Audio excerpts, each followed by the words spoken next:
मलवडी तालुका माण येथील बाजारपेठेमधील श्रीराम ज्वेलर्स हे दुकान फोडून अंदाजे 3 लाखाचा मुद्देमाल चोरट्याने चोरून नेल्याची घटना घडली।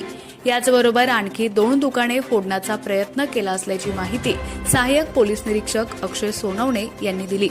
मलवडी येथील स्टँड शेजारी मुख्य रस्त्यावर बोराटवाडी येथील नितीन गोपाळ कोरे यांचे ज्वेलर्सचे दुकान असून मध्यरात्री अंदाजे 2 वाजण्याच्या सुमारास अज्ञात चोरट्याने सीसीटीव्हीचा वायर कापून ज्वेलर्सचे कटावणीच्या सहाय्याने शटर उचकटत आत प्रवेश केला। आतमध्ये गेल्यावर 1.25 किलो चांदी आणि काही मोड असे मिळून अंदाजे 3 लाखांचा ऐवज चोरून नेला।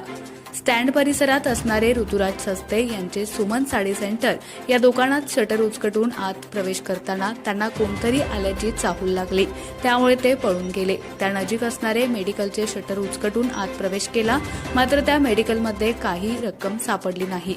मलवडीमध्ये झालेल्या चोरीच्या घटनेसंदर्भात माहिती मिळताच दहिवडी पोलीस स्टेशनचे सहाय्यक पोलीस निरीक्षक अक्षय सोनवणे यांनी घटनास्थळाची पाहणी केली।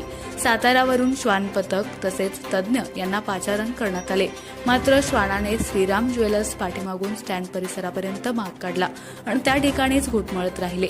ठसे तज्ज्ञांनी ठशाचे नमुने घेतले असल्याचं सहाय्यक पोलीस निरीक्षक अक्षय सोनवणे यांनी सांगितलं।